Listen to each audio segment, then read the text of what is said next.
ఇద్దరూ ప్రేమించుకున్నారు, పెళ్లి చేసుకుందాం అనుకున్నారు. కానీ ఇంట్లో వాళ్ళ మాట కాదనలేక ఆ అబ్బాయి మరొకరిని పెళ్లి చేసుకున్నాడు. అంతే, ప్రియురాలు పగబట్టింది. పెళ్లి జరిగిన కొన్ని గంటల్లోనే ప్రియుడిని ఆత్మహత్యకు ప్రేరేపించింది. 8 నెలల క్రితం గుంటూరులో సంచలనం సృష్టించిన క్రైమ్ కహానీ ఇది. ఈ క్రైమ్ స్టోరీకి అప్పుడే ఫుల్ స్టాప్ పడింది అనుకున్నారు. కానీ అబ్బాయి బంధువులు పగబట్టారు.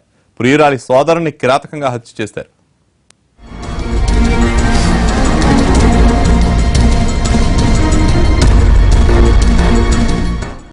ప్రియుడిపై పగబట్టిన ప్రియురాలు అతడితో పురుగుల మందు తాగించిన ఘటన కొంతకాలం క్రితం గుంటూరు జిల్లా కారంచేడులో సంచలనం సృష్టించింది.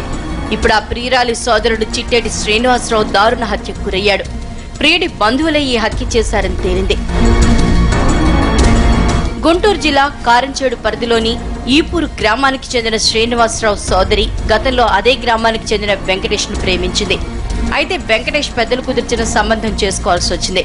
పగబట్టిన ప్రియురాలు తన సోదరుడు శ్రీనివాస్ తో కలిసి వెంకటేష్ తో పురుగుల మందు తాగించింది. దీంతో వెంకటేష్ ఆసుపత్రిలో చికిత్స పొందుతూ చనిపోయాడు. వెంకటేష్ బంధువులు శ్రీనివాస్ పై పగబట్టారు. గతంలో ఓసారి హత్యాయత్నం చేశారు. ప్రత్యర్థులు ఎప్పటికైనా తనను చంపేస్తారని భావించిన శ్రీనివాస్ గుంటూరు సమీపంలో నల్లపాడులో ఉంటూ కానిస్టేబుల్ ఉద్యోగానికి శిక్షణ తీసుకుంటున్నాడు. ఈ నెల 7న స్నేహితుడు ఫోన్ చేయడంతో నల్లపాడు రైల్వే స్టేషన్ దగ్గరకు వెళ్లాడు శ్రీనివాస్. కాపు కాసిన ప్రత్యర్థులు శ్రీనివాస్ పై దాడి చేసి కత్తులతో పొడి చేసి చంపేశారు. మృతదేహాన్ని కారులో తీసుకుని వెళ్లి కారంపూడి మేజర్ డ్రైన్లో వదిలేశారు. శ్రీనివాస్ కనిపించకపోవడంతో అతని తండ్రి పోలీసులకు ఫిర్యాదు చేశారు.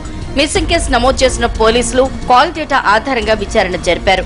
ప్రత్యర్థులే శ్రీనివాస్ ను చంపారని విచారణలో తేలడంతో నిందితుల్ని అదుపులోకి తీసుకున్నారు. మృతదేహాన్ని వెలికితీశారు.